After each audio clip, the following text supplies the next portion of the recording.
Hello future developers, আজকের আমাদের video topic হলো HTML এর মেইন ট্যাগ।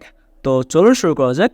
তো মেইন ট্যাগের ডেফিনেশনটা হচ্ছে যে এই মেইন ট্যাগ দিয়ে আপনার যে ডকুমেন্ট আছে সেই ডকুমেন্টের মধ্যে আপনি একটা মেইন কন্টেন্টটাকে স্পেসিফাই করে বলে দিতে পারবেন যে আপনার ডকুমেন্টের মধ্যে মেইন কন্টেন্টটা কোনটা। এখন এখানে দেখেন দেওয়া আছে যে মেইন কন্টেন্টটা অবশ্যই আপনার ডকুমেন্টে ইউনিক হতে হবে। এখন ইউনিকের শর্ত কী থাকে যে ইউনিক জিনিস কিন্তু শুধু জাস্ট একবারই হয়, ঠিক আছে? এই জন্য এই মেইন যে এলিমেন্টটা সেটা আপনি আপনার ডকুমেন্টে কিন্তু জাস্ট একবার ইউজ করতে পারবেন। একটা ডকুমেন্টে একের অধিক এটাকে আপনি বারবার ইউজ করতে পারবেন না, জাস্ট একবার এটাকে ইউজ করতে পারবেন। এবং এই মেইন কন্টেন্টের মধ্যে আপনি এমন কোনো কন্টেন্ট দেবেন না যেই কন্টেন্টটা কিন্তু বারবার রিপিট হয়। এখন বারবার রিপিট হয় কোন কোন কন্টেন্টগুলো, যেমন দেখেন আমাদের যেই সাইড বার আছে, আমাদের যে নেভিগেশন লিঙ্ক আছে, আমাদের যে কপিরাইট ইনফরমেশন আছে বা সাইট লোগো আছে এবং সার্চ ফর্ম আছে, এগুলো কিন্তু বারবার কিন্তু রিপিট হয় বিভিন্ন ইসে, ঠিক আছে? তো এই যেসব জিনিস আপনার বারবার রিপিট হয় সেই সব জিনিস বা সেসব কন্টেন্ট আপনি কিন্তু এই মেইন এলিমেন্টের মধ্যে আপনি দিতে পারবেন না, ঠিক আছে? তো এটা এর শর্ত। তারপরে আরেকটা কী আছে দেখেন, যেখানে একটা নোট দেওয়া আছে যে আমি যেটা বললাম যে there must not be more than one main element in a document, যে একটার বেশি মেন এলিমেন্ট যেন একটা ডকুমেন্টে দেওয়া যাবে না, ঠিক আছে? এবং আরেকটা কথা দেওয়া আছে যে main element must not be descended of an article aside footer header or nav. এখন ডিসেন্ডেড বলতে কী বোঝায়? যখনই আপনারা শুনবেন যে ডিসেন্ডেড নাম না, তখনই বুঝবেন যে এটাকে চাইল্ড বলা হচ্ছে, চাইল্ড। এখন চাইল্ড যদি থাকে, আমি যদি চাইল্ড বলি তাহলে অবশ্যই এর প্যারেন্ট আছে, তাহলে বোঝাচ্ছে যে আর্টিকেল অ্যাসাইড বা ফুটার, ধরেন সাপোজ একটা প্যারেন্ট, এই প্যারেন্টের মধ্যে আপনি কখনো মেইন এলিমেন্টটাকে দিতে পারবেন না। এই জন্যই বলতেছে যে main element must not be descendant, মানে ডিসেন্ডেন্ট মানে কারোর ডিসেন্ডেন্ট এ হবে না, বিশেষ করে এই আর্টিকেল অ্যাসাইড ফুটার হেডার বা ন্যাভের এইসব এলিমেন্টের ডিসেন্ডেন্ট এ হবে না, বা আপনি এক কথা দিতে পারবেন না, ঠিক আছে?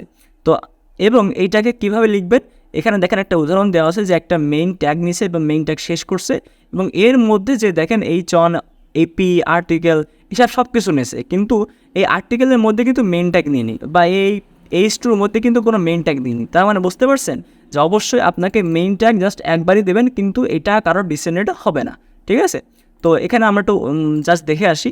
সাপোজ এখানে আপনি নেবেন মেইন ট্যাগ, এবং মেইন ট্যাগ নেওয়ার পরে এর মধ্যে যে সাপোজ আপনি ধর এখানে দিলেন যে H2, এবং H2 দিয়ে দিলেন যে আছে হলো হেলথ অপারেশন ইনস্টিটিউট, ঠিক আছে? আচ্ছা, এবং এইটা দেওয়ার পরে এরপরে নিচে সাপোজ আপনি একটা পি দিয়ে লরেন নিচ্ছেন, লরেন দিলেন যে 50টা ওয়ার্ড, ঠিক আছে? এবং এটাও হয়ে গেল। এবং এই জিনিসটা আপনারা এখন যদি ব্রাউজার যদি দেখেন, তাহলে এটা কিন্তু তেমন কিন্তু কোনো ইফেক্ট পড়তেছে না যে আপনাকে এই মেইন ট্যাগের মধ্যে নেওয়ার কারণে যে কোনো একটা স্টাইল যে চেঞ্জ হয়ে গেছে বা এমন কিছু কিন্তু হচ্ছে না, ঠিক আছে? তো মেইন জিনিসটা আপনার কোনো স্টাইল চেঞ্জ করে না, আপনার ভিজুয়ালি কোনো কিছু করবে না, আপনাকে শুধু বলে দেবে, আপনার ডকুমেন্টটাকে বলে দেবে যে এই মেইন কন্টেন্টের মধ্যে আপনার যা যা জিনিস বা আপনার ট্যাগগুলো বা এলিমেন্টগুলো নেওয়া আছে, এই জিনিসগুলো হলো এই পুরো ডকুমেন্টের মেইন জিনিসগুলো বা মেইন এলিমেন্টটা, ঠিক আছে? তো বা মেইন কন্টেন্টগুলো, ঠিক আছে? তো এই হলো অ্যাকচুয়ালি মেইন ট্যাগের মানে, যে এই মেইন ট্যাগ দিয়ে বোঝাই যে আপনার ডকুমেন্টের মধ্যে এমন একটা কন্টেন্টকে মানে ফিক্সড করে দেওয়া বা বলে দেওয়া যে এটা হবে এই ডকুমেন্টের মেইন কন্টেন্ট, ঠিক আছে? এবং বাকিগুলো মেইন কন্টেন্ট না, কারণ মেইন কন্টেন্ট যা শুধু একবারই হতেই পারে, মেইন কন্টেন্ট বারবার হয় না।